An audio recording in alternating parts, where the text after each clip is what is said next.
doing a tour of Goulburn. Our walk through historic Goulburn starts here at Mandelson's Hotel. It was built in 1839. Originally as the Goulburn Hotel, it was later renamed after its owner Nathan Mandelson. It was once regarded as the best accommodation outside of Sydney. The building was home to the first telegraph station, and it was the first to be lit by gas in Goulburn. This is the second site that we're looking at. This is the Southern Railway Hotel, where we're staying, built by James Clifford in 1869. It's one of the original 73 inns in Goulburn that's maintained much of its old world charm. The balcony over the footpath is also one of the few original verandas still remaining in the city. All these bags, you know.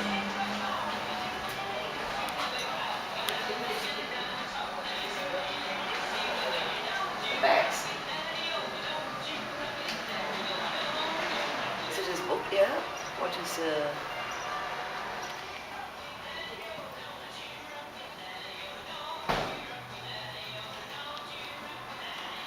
This one is good. Do you get that? And the lit light tube.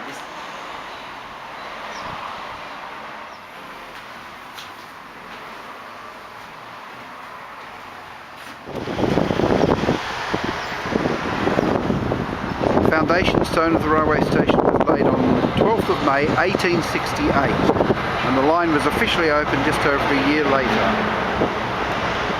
Not much is going to change the building since then. This is the Alpine Heritage Motel, which survives as the old accommodation wing of the Goulburn Coffee Palace. It's a hotel that didn't serve alcohol, it just gave coffee instead. Coffee palaces were built across the country as part of the temperance movement to encourage people to abstain from alcohol. This building, the Argyle Emporium, was Goulburn's old police station.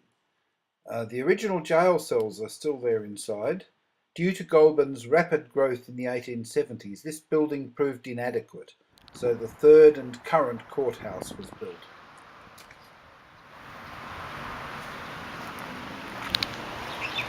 The courthouse was designed by James Barnett and opened in 1887 at a cost of £24,593, which is about 3.4 million today. The Victorian Italianate style building was touted as one of the most beautiful buildings in all of Her Majesty's dominions by the Chief of Justice of the colonies. Still being used today, holding sessions of local, district and Supreme Court. Rose's Cafe. This building used to be technical school, building of the Mechanics Institute.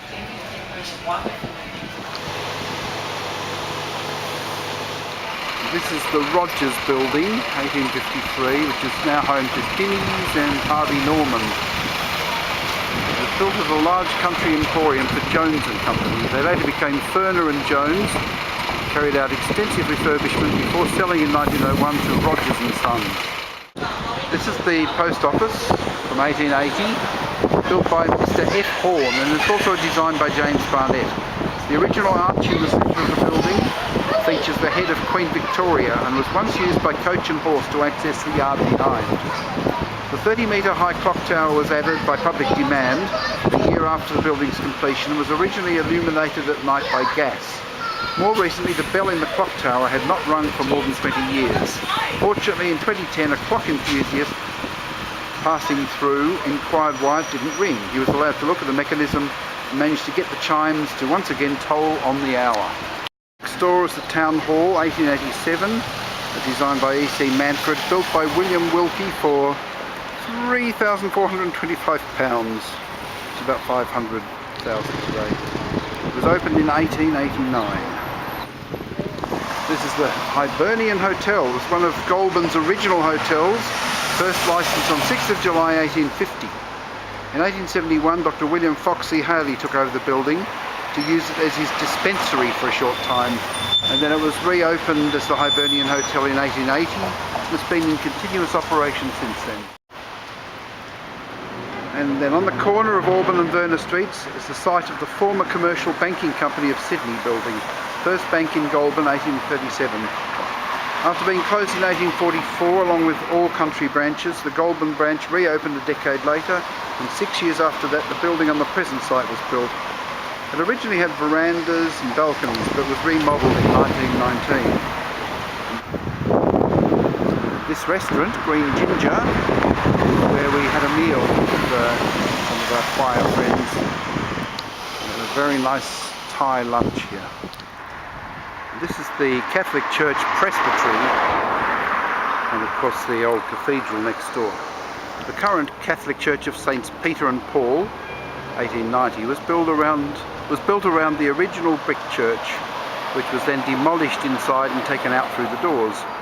It's believed to be the only green sandstone cathedral in the world, diorite porphyroid stone being sourced from a local quarry. The cathedral recently received a large restoration grant, which has led to the creation of the magnificent mosaic window honouring Caroline Chisholm, and the installation of the 10-metre, 9-tonne spire. And all this was in preparation for the installation of the Murphy bell, which was purchased from Dublin before the cathedral was built in the 1860s.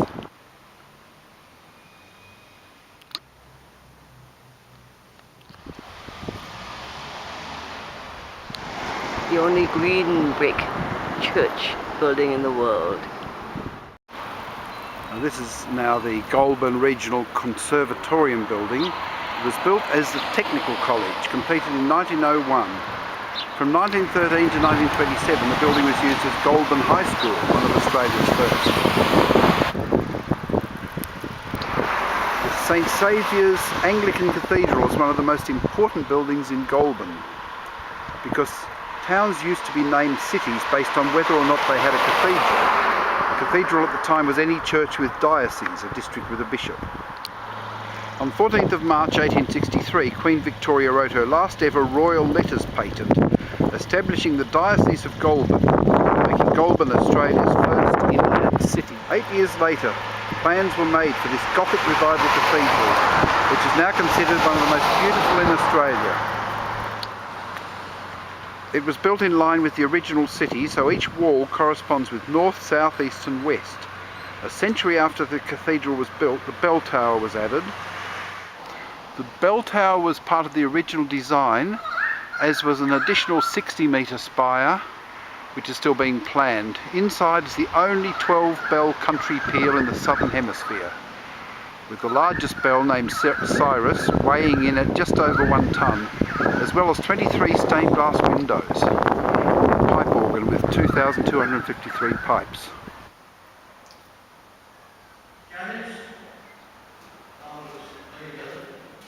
Montague Street has a number of different architectural styles of buildings, and this one is the Elmsley Chambers, 1935, built for a pastoralist, Frank Leahy. The colourful facade pays homage to the flamboyant personality of this rich pastoralist and his once extensive stock and station holdings across southern New South Wales. The old fire station, 1890, still has the original bell tower, but the bell is on loan to St Nicholas Church in North Goulburn. Next door, number 9 Montague Street. This was built in 1902 for A.M. Betts Solicitors, once New South Wales' oldest living and practising solicitor in his late 80s. And numbers 5 to 7 was built in 1915 in an academic revival style. It's the AMP building, 1928.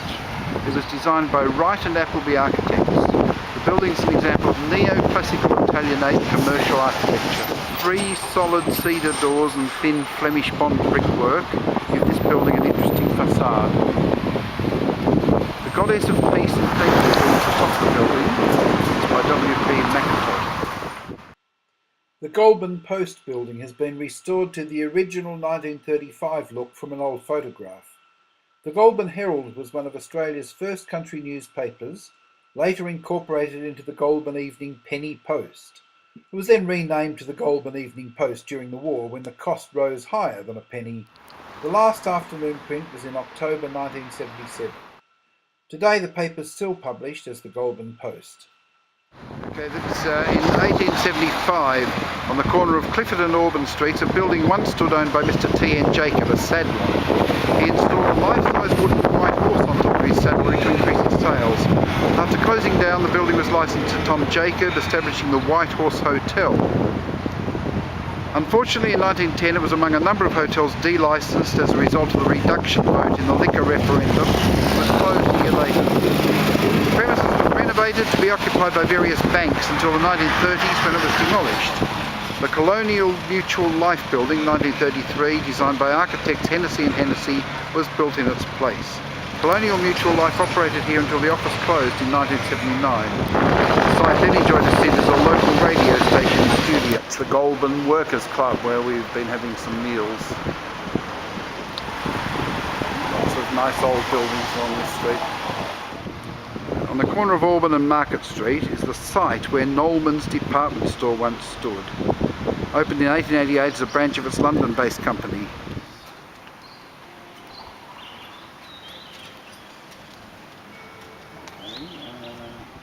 This is all that remains of Nolman's department store, and it's the Fireside Inn. That's all that's left. There's a coffee shop now. Next door is a Victorian terrace townhouse with an attic built for a local merchant during the 1860s, and then beside that is the Goulburn Club, 1848, which was once the medical hall. It's here that Dr. Woa invented and manufactured his famous baking powder. To the right of the Goulburn Club is a stone archway which once led to the Bull and Woodward stores and warehouses at the rear. The memory of the early storekeepers is kept alive with their initials B and W decorated in the keystone. We're in Belmore Park, Raymond. Belmore Park is the end of this tour. It's originally the town's market square, and it was once surrounded by a white picket fence. Residents could sell their livestock, farm produce and merchandise here. It became a botanical garden. For 16 years it had a small zoo with emus, deer, peacocks and kangaroos. Beautiful oak tree. What about the oak tree, Raymond? The park was named Belmore after Lord and Lady Belmore, who planted the oak tree in the centre of the park in honour of the railway opening in Goulburn in 1869. The statue is in memory of soldiers from Goulburn and district who served in the Boer War, 1899 to 1902. Hold your head up. A sculpture next to the park. This is the site of Goulburn's old baths, 1892. Opening with a swimming and diving exhibition, the baths boasted modern luxuries, including the availability of year-round swimming, gas lighting and a smoker's room which was in the tower. In 1906 the building was sold and converted to become the Argyle Flour Mills and operated for over 60 years. The Exchange was opened by Duncan Campbell in 1882. The Campbells were a prominent Scottish family in Goulburn. Highlanders in kilts from all over the state would come to Goulburn for the annual Highland Gathering, and Campbell's Exchange would host these pipers and dancers. This is Grafton Street, the oldest street in Goulburn.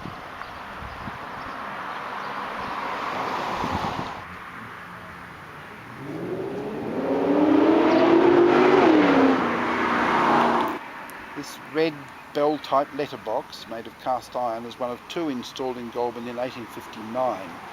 And the mail slot is particularly high, designed this way to enable people to post their letters without dismounting their horse. This building is 1888, the Bushells advertisement. Built in 1852 by A.H. Tanner. In 1857 the building became the Crimean Inn. Its owner, John Bagwell, was a former sergeant of the police. The hotel's name was later changed to the Builders Arms when Henry Smith took it. And then a gentleman named Mr. Beer ran a general store and tannery in the old stable at the rear of the inn. The strong odours of the tannery were a considerable annoyance to the neighbours. First owned by Joseph Collins, an early Jewish merchant. He was a dealer of gold, wool, tallow and sheepskins, a grocer, money lender and alderman, member of the council in 1868. Number 51 was formerly known as Grafton House. This two-storey residence was turned into a saddler's shop and kept by a man named Lamb, who got into trouble for embezzlement and ended up in jail.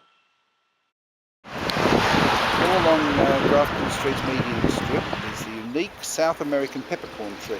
Often found planted around homesteads, stockyards and other settlements, it's frost, drought and wind resistant. These trees were chosen as a tribute to back in the day when bullock teams were the primary users of Grafton Street. The bark and foliage of the peppercorn is bitter and livestock don't like the taste of it. It's rare for the species to be eaten or ring-barked, so it proved to be much hardier than native trees.